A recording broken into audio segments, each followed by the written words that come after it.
Right. Good afternoon, everyone. This message.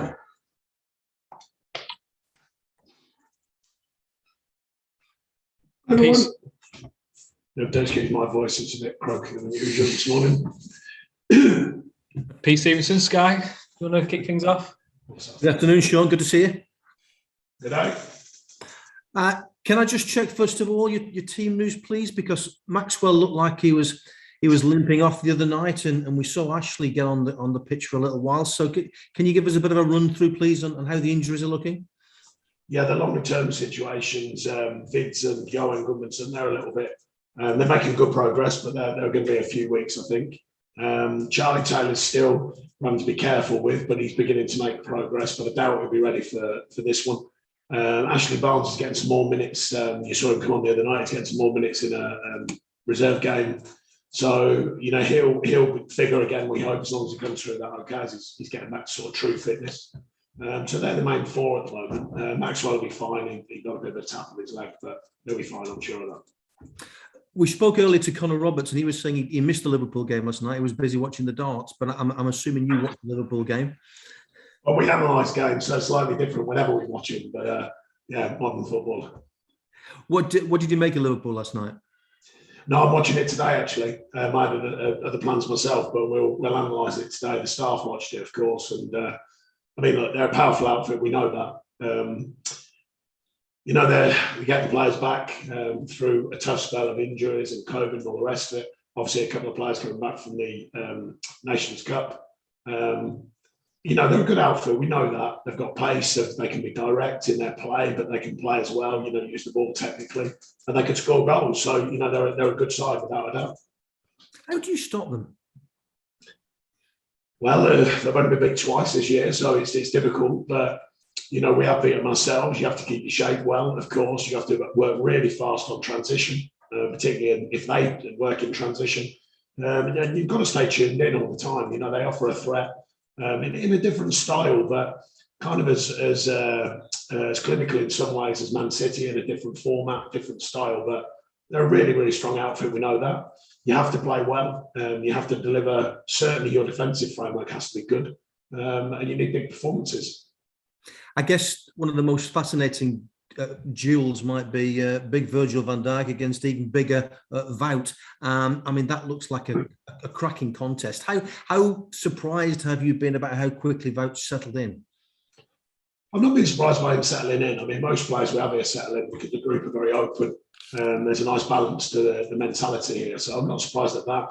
He's incredibly professional in his way and his will to learn and the knowledge he wants to pick up. Very flexible in his thinking on style because he's actually technically a very good player, but he knows at times we have to try and hit it up to him and he has to get hold of it for us and maintain possession. He's done that very well in his first couple of games. So, you know, I mean, there's more to come from him, but I think he's offered a lot already.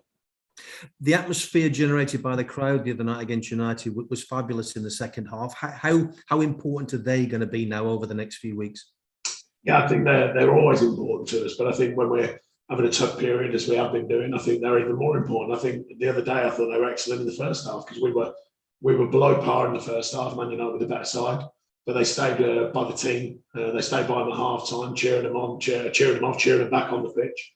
And I think that's important. You know, the players need an environment at the moment where they can go and play and take on these teams, particularly the top sides. And I think the fans always play their part. But they've supported us for a long time, and they still do. So we want that to continue, but we have to give them something to cheer about as well. And I think the players were certainly trying to do that. I definitely tried to do that the other night, especially second half, of course. Jurgen said today there's a big possibility, he believes, that Burnley can stop up, even though obviously you're bottom at the moment. With 18 games left, what's your assessment now? Something maybe 3 from 5, 3 from 7? I mean, look, you can talk about all your different permutations, different variations that could occur. But we really focus on ourselves, and that's our main challenge. You know, can we get ourselves right as we continue to try and work at that? Not overthinking what's around us, letting others. You know, I can't make others win or lose games. We can only concentrate on ourselves. And I think we've stayed pretty steadfast to that. You know, with the team, the belief in it. The recent performances have shown a much better sign of what we want to do. But we've got to keep layering up, and you know, we have a big tough spell of games with Arsenal, and then obviously Man United, Liverpool come in and one's beyond that. But all games are winnable. That's got to be the mentality. And I think ours is firm. And I think it was the other night against Man United. It's going to have to be on Sunday because he played another top outfit. And I think we're looking at ourselves always. We're aware of everywhere else, of course, but we are looking at ourselves and what we're looking to continue to build here. Connor said also today that he's surprised there's been no panic, no crisis meetings. It's all very calm, which is the way you've dealt with it over the last few years. But how difficult is it to keep that calmness when it's getting very, very tense down there? Well, I mean, it's part of your job. It's part of the reality. We are where we are. We accept that reality. We accept that we could have changed it earlier in the season and we haven't done. So there's a responsibility as me as manager and the staff and the players.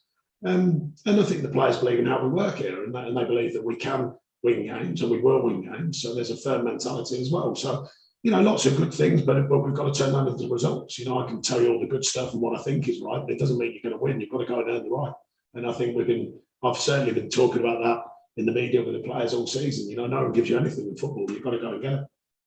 Your goal difference is the best in the bottom seven, which I know at this stage in the season is maybe not that crucial. But I mean, can you see it as the season gets to a climax that goal difference can be very, very important? Well, you never know. I mean, you want your goal difference to be tight and obviously ideally positive. We've only lost 8 games, which for a side down there is not that high. There's lots of these margins I've been talking about. They're not only what my eyes are telling me, they're what the stats are telling me, they're what the game stats are telling me. We've got to keep working. We've got to continue to believe and keep working to get on the right side of these tight situations, and then we change what's going on. And that's been the story all season. But now we've been trying to activate on that. We've got to keep doing that. We've got to keep offering the players the way of working. The players offering back that they can do that, and I think they are doing. We think that will make a difference. He certainly has so far. Max will get even stronger and fitter. They certainly give us a different way that we can operate to try and open up offensively more. And then we still need that solid base. We still need a base to work from. We've seen 1 goal in 3 games. That's a good base. But now we've got to add into the attacking side of things, which we've been looking to do all season and haven't managed to do it as well as we hoped. Thanks for your time. Thank you. Cheers, Peter. Excuse me. Hello, Sean. Hiya. I'm just wondering, the 3 draws that you've had, obviously they've not been wins, but how much better is the mood and the general confidence around the place after those 3 results? Yeah, I think we had to recheck ourselves after the game against Leeds, and we had a period out and injuries and COVID and all that sort of stuff. I think we had a little period of realigning the players' thoughts. We got back to basics at Arsenal. With a good defensive performance and could have actually, on a different day, if I had a little bit more quality on transition, you might have nicked more than just a draw, but draw it was and a solid base to work from. Took that into the next game, did pretty well, didn't, take our chances, and then we took it into Man United, soft first half, a very strong second half. So, I think the mentality is there. I think it's having all these details I've been talking about all season. I never think we're far away, but it is important now. It's just important every game, but we have to start making things happen. It's as simple as that. But the 3 games have given us good base, I would say, to continue progressing from. And how much of a blueprint was that second half against United, considering the threat that you had going forward, coupled with the fact that you sort of limited United to no shots on target? Well, that's a healthy mixture we're trying to get to. We want to defend well. Of course, we can't go too far away from our defensive base, how we work. But then finding them attacking moments, and a great goal we found in the end, and we found other chances as well. I think we've got to continue to do that. And like I say, the player combinations, the way the team are playing, adding in individual talent as well. And we strongly believe we can get on the right side of games and win them. You said before about the squad picture for Liverpool, having Salah back and Mane from the Africa Cup of Nations. They've added Diaz to the mix as well. He looked really impressive on his debut. Diego Jota's found form as well. How irritating is it to face him at this point rather than a couple of weeks ago? I know. I mean, that's the way it goes. You've got to play these sides, whatever the situation is. We're missing a few ourselves, which we think will continue to make the squad stronger. But we believe in what we do, believe in the players we've got, and we showed that in the second half against Man United. We can't let teams start as well as we did against Man United, or as well as they did, sorry. We've got to make sure we're operating from the first whistle, because if you don't, you can get punished. But the other night, the defensive work rate kind of kept us in it at half time and only won, and then you've always got a chance. And we've got to make sure that as soon as the whistle blows, we start like that, not wait for the game to come our way. And that was my only gripe really the other night, was waiting in the first half as if something was going to happen. Against the top sides, they're not going to allow you to breathe. You have to try and earn the right. And I thought second half we did. So we're really building on the second half mentality going into the Liverpool game. Just the last point on Jay Rodriguez, if I can, Sean. It was brilliant to see him score the other night, and you could see the emotion pour out of him when he did score. He's obviously a local lad. Burnley means everything to him. You could see that. How important is he going to be as a figure leading the line? Everyone seems to be talking about Wout now and obviously his record that he's come with. But to have someone like Jay ready to step in now with that goal, how big a figure is he going to be for you? Well, Jay's a top pro. He knows the area well. He's an excellent professional. He looks after himself. He's been very unlucky over his time here when he's been in and out the side, or he's got in the side and he's just got injured. And then he's had COVID and the like. But he really looks after himself. I was delighted for him, actually. He puts a lot of effort into what he does here. Very balanced character, very low key in the way he is, but he's got a lot of respect around these parts, and rightly so. Thank you, Sean. Thank you. Excuse me, I'll just get a drink, actually.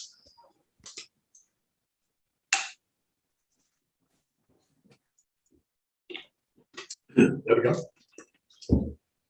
Adam, BBC. Hi, Sean. Just on Jay Rodriguez, how revitalised will he be by that goal he scored in midweek? He's contributed a lot to you in recent times, but the goals haven't flowed as much as he would have wanted. How will it help him, that goal?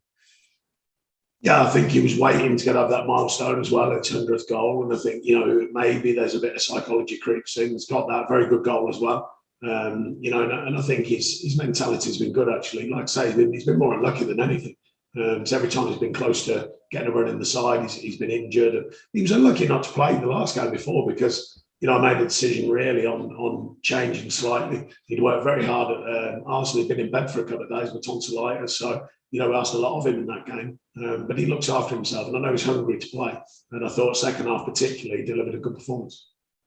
A big part of your Burnley team is partnerships. You've got me and Tarkowski at the back. You've had Barnes and Wood. What about Weghorst and Rodriguez? Is that a flourishing partnership? Do you see that already? Oh, we'll see. I think Big Val is offered different ways of playing down his career, and he knows different ways of playing. His understanding of the game is good.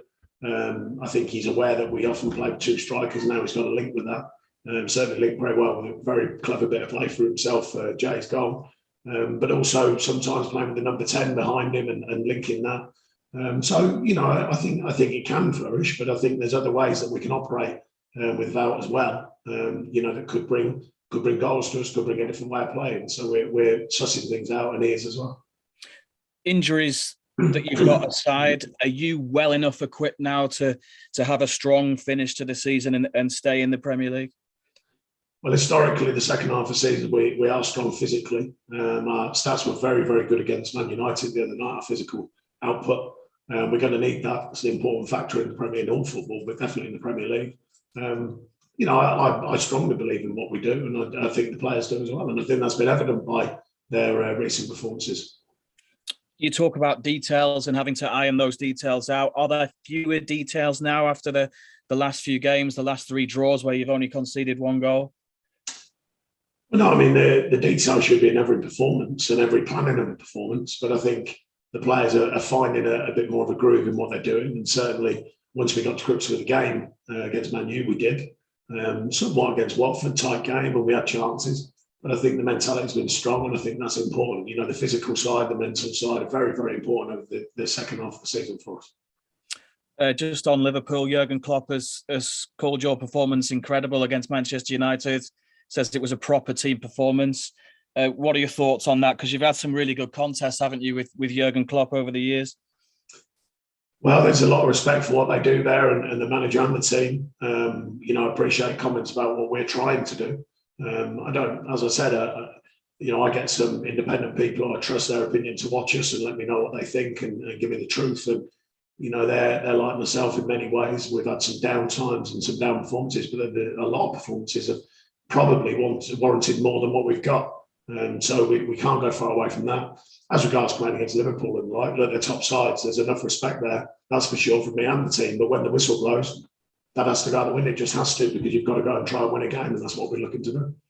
And just finally, Sean, on Liverpool, do you still see them as title challengers to Manchester City? Yeah, of course. I mean, look, Manchester City are a fantastic side, having a very strong season. But you can never write teams like Liverpool off. I think it's too early for that. A big ask. I mean, Man City are a very dominant side, the way they play and the way they keep the ball, but also the goal scoring ability they have. But you never write off teams like Liverpool, I don't think. Best of luck for Sunday, Sean. Thank you. Thanks, Adam. Ian Parker, PA. Hi, Sean. Just wanted to pick up on a couple of things that Connor Roberts sort of said to us earlier on. One thing he said is that maybe before the last run of games, you looked at them and maybe from the outside would have thought Arsenal, Man United might be losses and Watford a potential win. And if that had been the case, 3 points. You've got 3 draws, 3 points. Is that a better way of getting 3 points for you, or would you rather get 1 win and just get people to stop saying you've only won 1 game all season? Well, it shows consistency, but obviously, the winning mentality is key. You want that mentality. The only way you can get it is to obviously earn it and go and win games. But I think there's been an edge type performances, and I think that's been really important. Since the Arsenal game, well, including the Arsenal game, we didn't feel we were in the right place, in the previous games before the Arsenal game. Only the last couple before that, but then, we got back to what the team feels should be against Arsenal, and we're slowly building on top of that against some very good sides, of course. So I like the consistency of getting points and delivering performances and clean sheets. But equally, we've got to, we know we can't just keep drawing these games. We've got to go and win. So it's finding that winning edge. Connor was always also talking to us about, obviously the illness and the injury he had when he first arrived at the club. He's finally been able to get a run of games recently. What have you made of the impact he's been able to have in these last few games? Yeah, I think he's still adapting. He's still learning. We showed him a few clips about where we think he can still add to his own game. But at this stage, he's pretty new to the side. So we're kind of letting him go a little bit. We know he's got really good energy. We know he can get forward and deliver. And equally, he's got to learn the balance, because in the Premier League, if you do that too early and you don't see the picture well enough in the Premier League, they can open up the gaps behind you. So I think he's finding that, but we're pretty much leaving him alone at the minute to adapt to what the Premier League is. We always try and give the players enough information, but not too much. And he looks like he's enjoying the challenge. Thanks very much. Thank you. Thank you very much.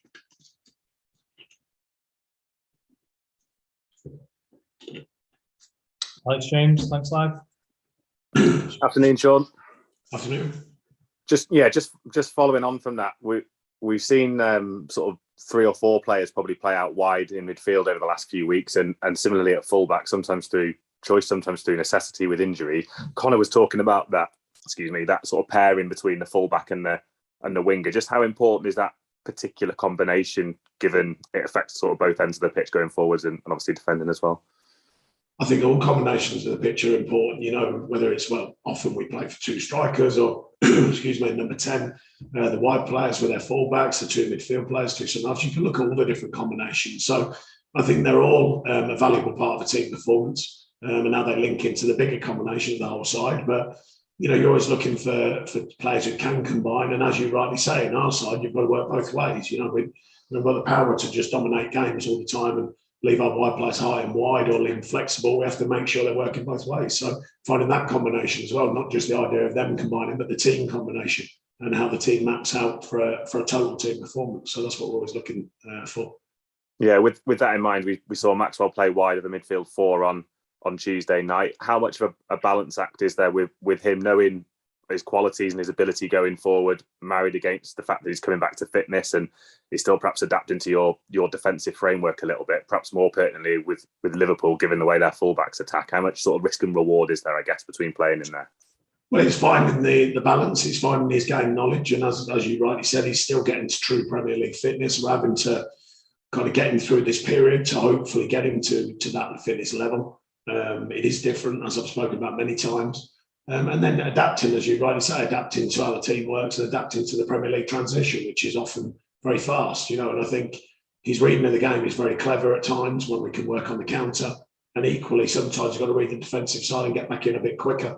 But these are things that come with the mental side of playing in the Premier League, but also the physical side, the fitness side. So I think he's getting there, and I think he is adapting well. And just one on the contract situation. And I know you've still got sort of 10 players, I think it is, out of contract senior wise at the end of the season. Does the sort of way the season's panned out and the fact that, rightly so, the focus is on the football and trying to pull yourself out of the bottom three, does that impact on that and sort of leave that to the back burner, or are things still sort of progressing behind the scenes? I think the players know that the progress they're trying to make as individuals, and the team are trying to make. They equally are aware of the situation with the club, and that has to factor in as well with their contracts. So I think there's a desire for them to earn contracts. You know, it's not just about getting given one. You have to earn it. They've got a new ownership, don't forget. The new ownership are looking, saying, well, you know, we've got these players, some contracts up. They need to show us better than what they're doing in the sense of Premier League. You know, we're bottom. That's a fact. So partly that, partly the reward of people who are doing well, and we want them to stay at the club. Partly that balancing act, you know, between being open and honest with them and allowing them to look at the reality of the situation. So, you know, there's a lot that goes into a contract. It's not just as simple as money. There's a lot more thoughts than that. So the ownership are well aware of what contracts are up. So we'll keep on speaking and we'll keep on open-minded as the season progresses. Yeah, I guess the last thing you want is what you sort of referenced, I think, a couple of years ago, where too many players were out of contract and things weren't resolved quickly enough. I'm guessing that's something you won't want to see happen again, regardless of which division you might be in next season. It's not really about that. It's the transition coming out of what was and what is. You know, new ownership, different directions, slightly different thinking, slightly, certainly more open-minded thinking. I think you've already seen that with the markets we're going into for players. So that's part of it as well. You know, that open-mindedness, coming back to the reality of what we are, and then finding new players, finding a new feel, while still keeping players who we think are very, very good and active for the club. Lovely. Thanks, Sean. All the best for the weekend. Cheers. Thanks, Alex. So that's the end of the broadcast section. So can all cameras be turned off, please, now.